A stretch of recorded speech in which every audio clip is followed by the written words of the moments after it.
yes, it was so hot in the UK that I shaved my head. Feels great. But painting has been horrible in the last 3 weeks in the UK. So other than painting being disgusting, congratulations Spain, by the way, what we're covering in this tutorial is not very complex, and it's easy, I would say, on balance. And we're not doing anything, there's no slap chopping here, there's no zenithal here. We are applying a couple of paints in order. Nothing is really more than like 4 stages, and we are getting a very good end result. Part of how we're doing that is we're just using a white primer to start off with, and that's allowing us to put down punchier colors than normal. We've selected really good colors. That isn't an excuse to big up mini color, but the colors are excellent because they're mini color. You can use this with whatever though, and the power of a white primer is you can get any color to land really well, apart from maybe metallics, but we'll cover that later. So what we're doing is white primer, lighter base than normal, do a shade, not a contrast, but you could contrast if you wanted, repeat our base again, highlight if you want, done. That's it. It's pretty simple and it's pretty effective, and it works very, very well. We're not using zenithal, no complex technique, no, like, you can add whatever you like on this foundation and you can make it look fancier if you want, or you can bash out 20 of these pretty fast and have each one look as good as the next, and you will probably be faster by the last one quite significantly than you were with the first one too. Whether you're painting one at a time or in 5s or 10s or whatever, doing huge batches, you will get better as you go throughout each step. It's good, simple, we're using good color choices. That's pretty much it. Finally, there is going to be a little bit more background noise in this than normal, and it's simply because while recording, I have to shut the doors or not run aircon. I've got a little portable one, or not run a fan. That has been pretty horrible in recent times. So much so that I just removed all of my hair because I was in control of that, right? I could cool myself down. So there's going to be a little bit more background noise because I cracked a window open throughout part of this process. Do let me know if Manchester's dulcet tones, not sirens, which is normally what you hear, but like light traffic noise and some beeps, have made the video way worse. Also, I've edited this one, so the editing will be less sexy than when Ian does it, but we will produce a sexy little grot. That sounds wrong for some reason. Pass. Let's jump in. Okay, he's looking pretty good. We've got a good indication of whether those colors work together well or not. I think they look pretty excellent. We're going to do quite a lot of work with shades on this, and for some reason I don't have Beardtown Green, and that's weird because it's a very, very good shade and it's a really generically useful one. So I'm going to show you what to do if you can't find a shade of the color you want. It's pretty easy really. You're going to use Lamian Medium as your body. We've got some of our green skin color down here, so I can test in a very, very relevant place. So take some of our Lamian Medium, and then between what you've got available, so this is Mallard and this is Keelia, this is a bit too blue. So take some of that, pop it over there, assess it on a light part of my palette, take a little dib of the Mallard, and then we should be able to mix up our own green.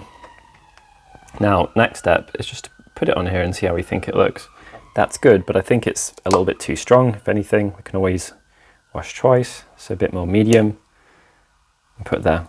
Now, let's say I wanted it to be more green, you could go and get something, and as long as you don't have to use a lot of it to change your mix, pretty much anything will work here. Like I'll grab a contrast.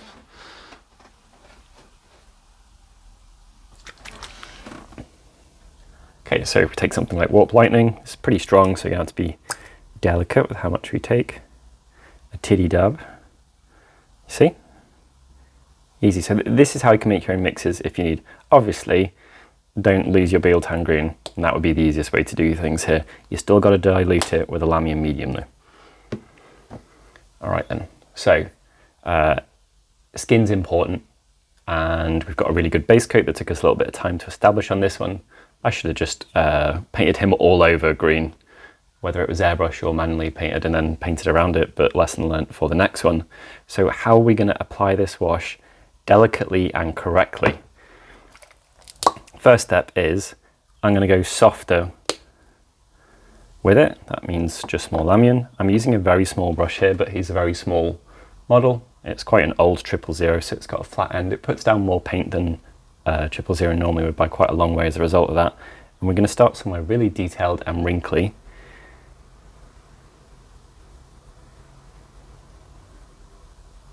And we're just going to assess if in that super textured, what should be easy section, but also a hidden section, we could highlight the highlights later, if things are looking okay.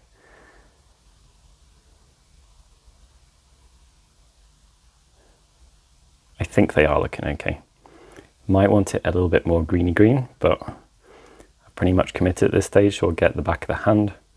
We'll make our decision off the back of that. I think we're good.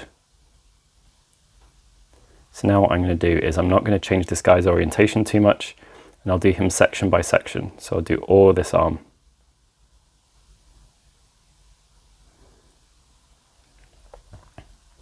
And my only objective is to avoid pulling in bad places. It doesn't matter if I overspill onto his clothing and the other areas I've base coated. I've just base coated them once, but it's not super important. So that's that. Do that section by section all the way around the model, and just kind of be conscious of where you're depositing your paint and try not to miss anywhere. That's the most important thing. That was already drying. That was a mistake. We'll have to fix that later. Work fast, you are rewarded for it, and you can use more Lamian medium if you're worried.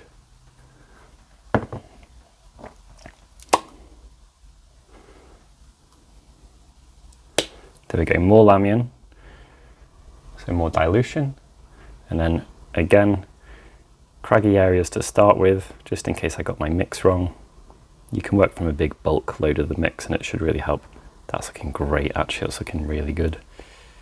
So again, my concern isn't avoiding any of the areas that aren't green, it's just hitting all of the green areas.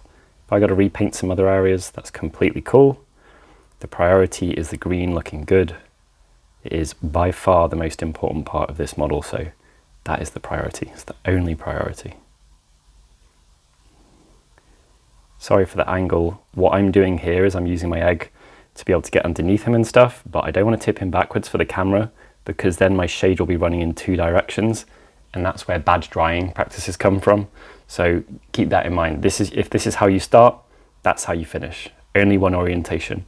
If it's going to be impossible to reach another part like his arm without tipping him back, wait, let this dry, go on to another model or whatever, then do the rest of it. Or, you know, catch his face or somewhere small and super craggy where you're not worried about things running around, and then get to his arm once the other bits have dried.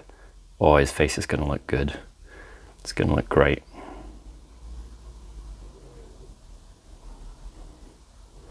It's just all about controlling it. Like, you're only going to take twice as long and it's already a fast process. You have the time. Do not rush it. Do not underestimate how much of a difference applying your shade well will make to your model. And we're getting a load of work done here in one process per part of him. It's efficient. You do not need to make already the most efficient part of your painting more efficient. That's dumb. This wonderful craggy face. I have gone a bit rough on this arm. It's just, it didn't need 2 steps. Actually, that was more work than was necessary. I'm going to get this arm, I'm going to have to work pretty fast. So one of the things that you're really rewarded for doing is thinking about the order in which you're going to paint your section and making sure that none of your points where you meet up around something round like an arm, do you meet a, you know, your wet brush on a drying section. Should always be on a still wet section. One thing you can do if things go wrong like they have there, take a quick dab of the medium, and as long as you're working fast, if you've gone too heavy anywhere, you can just mop things up and sploosh them everywhere on the model. You are on a timer for that though, so you're rewarded for having a plan and working fast.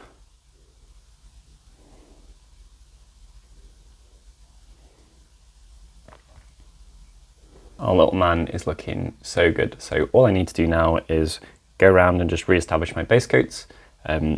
An important thing to point out, let me find somewhere that is a good example of this. So you can see we've had a drift of the green wash kind of full between the top of these shells and him, and that would be dark, it wouldn't be green. He's not making green shadows, he's green. So we're going to go around and we can fix that afterwards just by using a black or a brown or something that's a more natural shadow color. So don't feel the need to fix that with your base coats. Where this part and this part meet, you don't even have to have these meet fully because we can hide whatever's going on in there. it's magic, this type of thing. It's a really, really good thing to know that you got in your back pocket, and it's much easier to not have to do something if you know that you can just fix it in post with a shade step that's following. He's already looking so cool. I love him. This arm turned out better than this arm because we followed our own advice. What do you know? All right, well, let's talk about basically how amazing laminar medium is. So whatever you need to do, laminar medium will help. In this style of painting, at least. It's not universal, but basically this will, any mistake that is going to be irreversible, if you use laminar medium more, it is less likely that that mistake is irreversible. So it'll increase your working time. If something goes wrong, it'll raise the likelihood that you can mop it up. So you can see that we're making a little agrax mix here.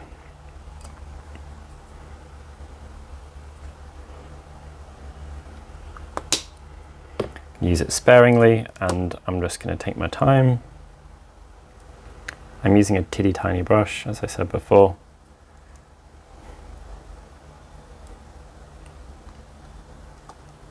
And it's an old one as well, so I know I'm using it for heavy uses, but that's okay. So, first step.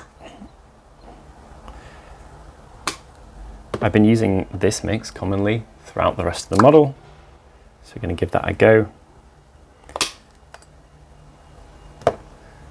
Right, we have made our custom oily, however you would describe that, we've made that. And as we have been so far, let's just pop it somewhere fairly creased. We'll remove excess.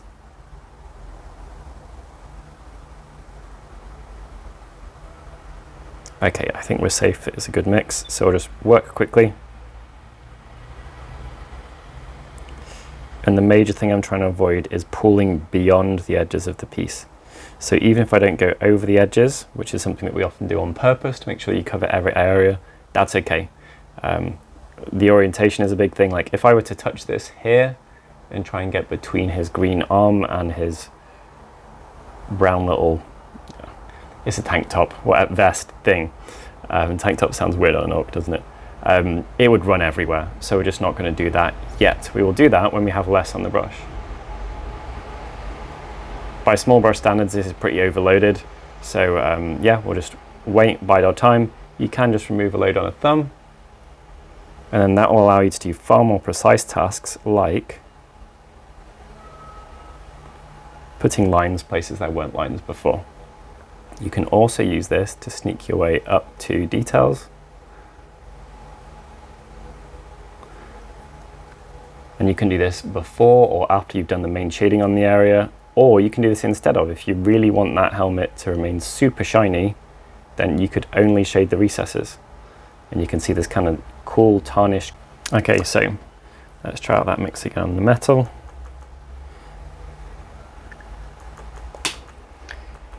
Green shade, got to be careful with it.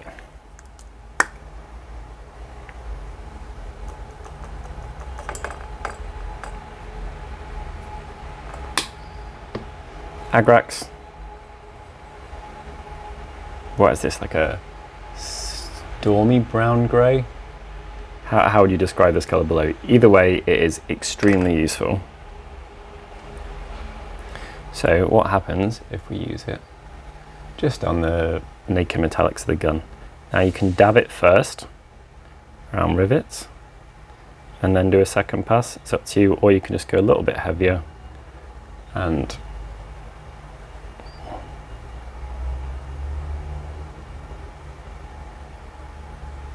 see, I'm placing it here, I'm dotting it, and when I'm okay with where it is, that's when I stop.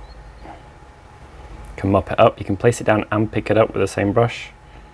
It's up to you however you want to use it. Bear in mind if it's a heavy application, I know I've said it a lot of times, but the orientation of your model needs to not change. If you're happy with how it looks now, you gotta leave it in that one orientation until you've locked it in and it's dried. Or is like 90% dry, but honestly, just generally, it's not worth risking it. Let it 100% dry. See, I'm taking the opportunity to fill gaps, like by his trigger finger there. Do the same on this part here. Just takes a little bit of consideration. And with the knowledge that you can just use the same color softer and it will probably work because it fits on the entirety of the model, I can use this for just so many different parts. And I can use it twice if I want to strengthen anything as well. Soften it right down, and I'm going to use it on his wraps that are kind of this stony color.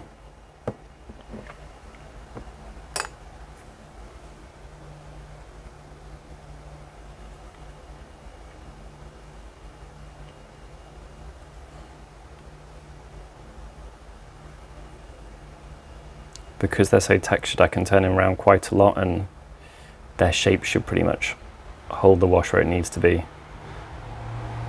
I don't have to worry about orientation as much.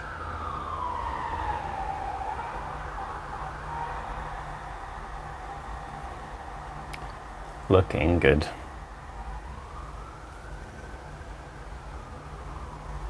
I think I am just going to see how far I can go with the helmet with pushing the shading around the spike. It's nice and high contrast, it makes the other area super, super, super shiny.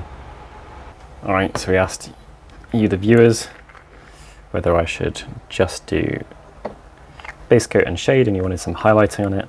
So I'm going to take that as meaning extra detailing and, of course, adding in some turquoise. And this is going to be quite a tricky one because I don't really have many places I could put it. Essentially, I can put some on the bronze here and here. Maybe I could sneak some in the belt buckle, I guess. But yeah, I think maybe I could put some patterns on the loincloth or a stripe or something. Pray to the Shrine of Richard Grey. Take some turquoise. It might actually be time to use a newer brush than this one. It's not the right weather for freehand. Tiny freehands of acceptable quality for me. Definitely not one of my specialist skills. Especially not on a difficult and awkward area. However, vertically, a bit more in my wheelhouse.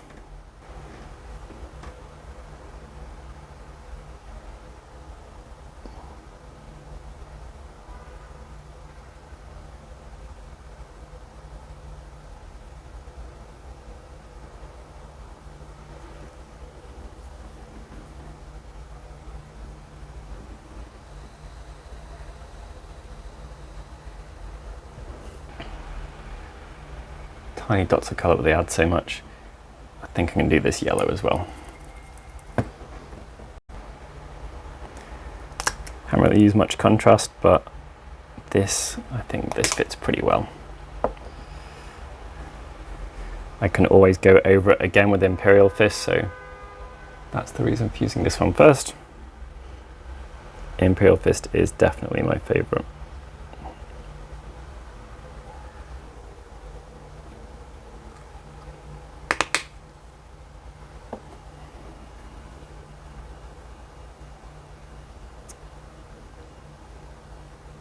Definitely so much more orange.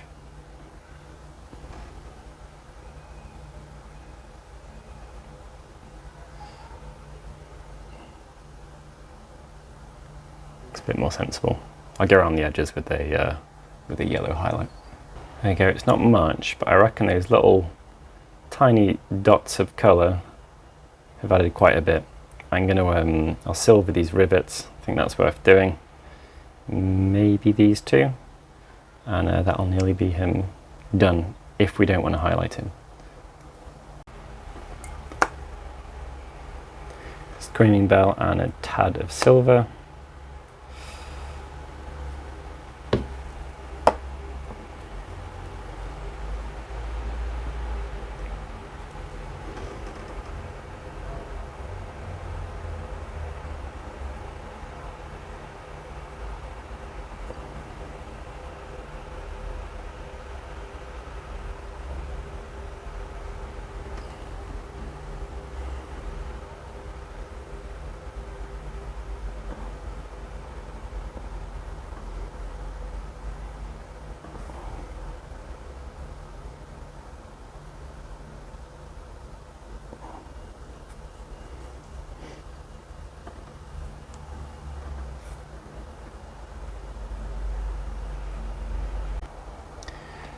red. I'm going to be pretty minimal with it.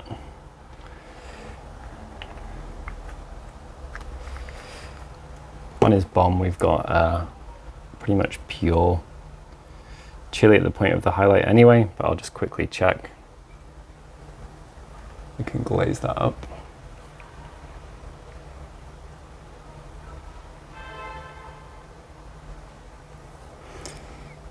And as for his gun, I think we'll just go here and then catch some edges afterwards.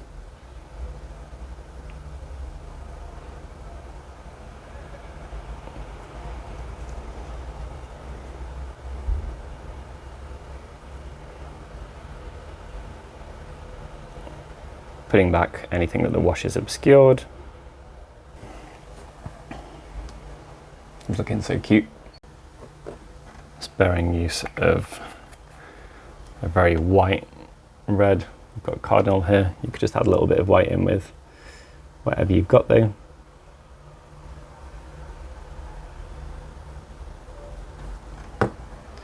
And then really I should take a very, very warm orangey yellow.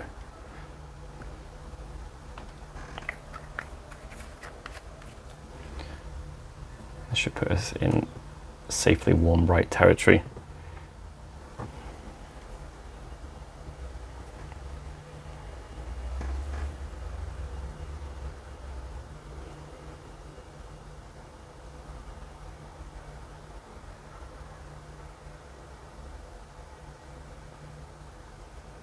And final touches, we're just going to take our egg yolky yellow, mix it with the chili. If you're wondering about this type of yellow in GW terms, it's very important that you use real yellow rather than flash kits, which is much colder. It's pretty much the same as the difference between these two contrasts, all right? You've got your real yellow, which is egg yolky-ish, not quite this nuts, but pretty cool. And then you've got flash kits, which is way cooler. You do not want to use that, you want to use that.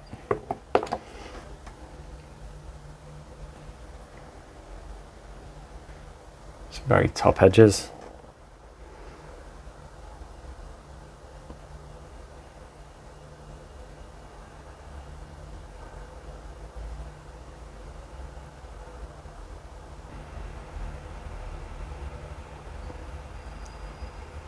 It's not the weather for this.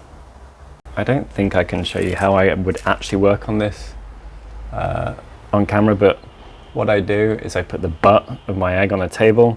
And then I take my hand and I put that on the table. I rest everything together, and then when I'm in that point where like nothing can move, I get my face like an inch away, and then we do our line. I don't know how the camera will have dealt with that, but I can't physically show you how close I would put my face because it will be in the way. It helps though. Helps a lot. Firm grip, always. And this little jerkin, tank top, whatever it is, we're just repeating the base colour on the areas that are lightest after wash. So the model is pretty much telling us where to go, what to do, and I've got it quite diluted. Still using our dinky little brush. One of the nicest things about painting leather is you don't really have to be very neat. Sure, this boy would be pretty scratched up by now. So just the bits that were light you make lighter, and you don't have to worry about the pattern or anything. You can do little scratches on purpose. If it looks a little bit rough, that's fine. It would be. Highlight choices, we started here. You could go something earthy or something a little bit more stony and cool. Up to you really. I think I'm going to go through this one because it should make it look really soft. Scratched and old, beaten up. That's a very, very strong colour though, so I'm going to remove a lot.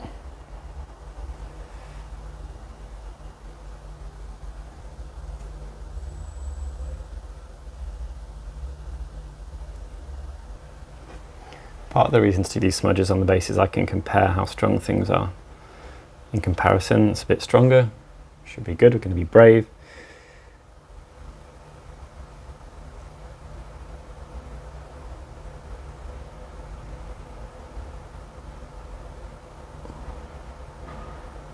can see that I've got very little on my brush. My brush has actually dried out so much that because of its age, the hairs are kind of parted a bit, but it's okay. I'm only using the little pokey end of it.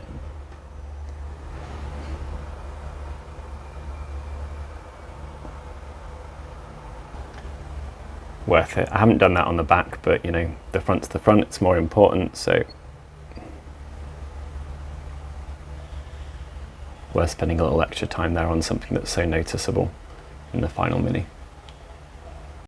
Metallic highlights, I'm using that same light bronze, sorry, from Pro Acryl, mixed with Vallejo Game Air Silver, and this should be pretty easy. They're both very strong, very nice to use paints, so they'll make the process far easier than it would be with a lot of other colours. Sometimes the oldest tricks are the good ones. This is just pure Agrax, but slightly diluted with water. And we're just going to use it to darken the middle of the belt in a non-uniform fashion.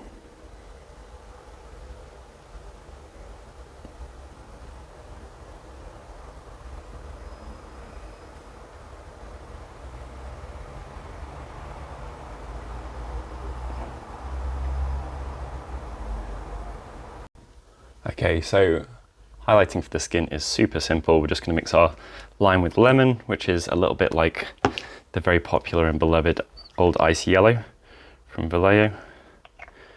This is going to be an incredibly smooth highlight, even though this is a predominantly white paint. These two work together really well. All of our highlights are pretty good.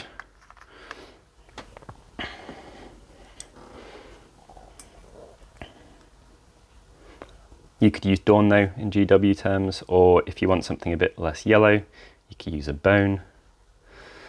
And it's up to you how far you want to go with this. So I don't think you need to go very far at all, actually. Just a little bit in there is enough to distinguish it from what it was.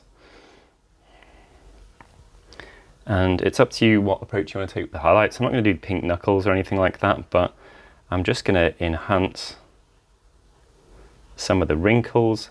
Some of the particularly, I think a lot of character in goblins comes from hands and from noses. So that's where we're going. We're gonna bring attention to his nose, bring attention to that little, I actually got a spot of something on him during painting, and I couldn't fix it, so I've painted it like it's a pimple.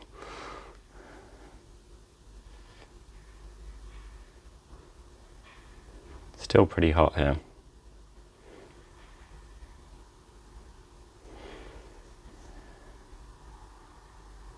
Catch these knuckles. And of course, if during the painting you screwed anything up with the wash stage, you can just apply a little glaze of this on any parts of the muscles that you're looking to smooth out. So for us, that area was here around the shoulder. It's still looking a little bit wobbly, but it's okay overall. That's all we need to do. His eyes haven't turned out fantastically, but they're so small that I just think I'm not going to be able to do a particularly good job on them. I might try and do something off camera, but there's not a chance of me, my brush, and the camera making that work. It's too tricky. I might put a wash around them and then just put a dot in the middle if I can, but yeah, on camera it's just particularly hard. There he is though. What a badass little grot we've got, and that was a real pleasure. Whoever sculpted this, good job. 2-part mini, enjoyable process, not too complicated, plenty of character. Great. All right, so I know I said that we were done, but I couldn't resist actually adding some transfers to this in an unusual place from an unusual source. Although I guess stealing off Space Marines is nothing new to the greenskins. So I actually took some transfers from the Space Marine vehicle transfer sheet, I believe, chopped them up really small, and I used them on his gun. And the reason I went about it this way is because I probably should have freehanded them. It wouldn't matter if they weren't neat. It's an orc, or a greenskin at least after all. But I wanted to retain how nice the red was through the gaps of the transfer, and this is the only way to do that without, I'd have to neaten up around the edge of my freehand, and this I just had to put them down, put some scratches on, and of course Lamia Medium, Agrax and Kelia came out again, and I just shaded the bottoms of the checkers to make them kind of fade into the gun and look more natural, because really I should have done this far sooner in the process. but I only realized afterwards that I wanted to do it. So that looked great, and you can see the end result. Very, very pleased with how it looks overall. 5 of these would look amazing in my cabinet. In the subject of my cabinet and my recent personal painting, I've actually painted the first miniature for myself in a long time. This cherry boy, who's been done very simply with very few colours, Prochrome Bronze coming out again. Such a good colour. He's the first for my Trench Crusade warband, probably all of which, if possible, if relevant for the troops that they are, or the minis that they are, I will keep in that kind of deep cherry. It just feels so Trench Crusade-y. He's been hit with the varnish at the end as well. Keep them in that deep cherry colour. They're fast to paint in 1 sitting or 2 sittings, these models, and you can't say that for most of GW. Most GW is a little bit more complex than the Gretchen that we've done recently. So let me know what you'd like to see coming in the next video. I can promise very soon, mostly recorded, a cream or beige or white-ish cloaks video. These have turned out very well. It will absolutely include weathering, because that's a key part of them, and it means you can get away with highlighting less, but it just looks so good at the bottom of cloaks. I always think of Game of Thrones and the white cloaks. I actually Googled them while I was doing this process.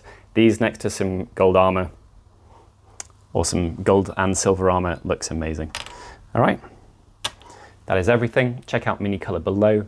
You've still got just about time to get in the Pledge Manager to be in the first shipment of that when it arrives. Check out our eggs. They're super useful in this tutorial. Really helps getting those angles. They'll be linked below too.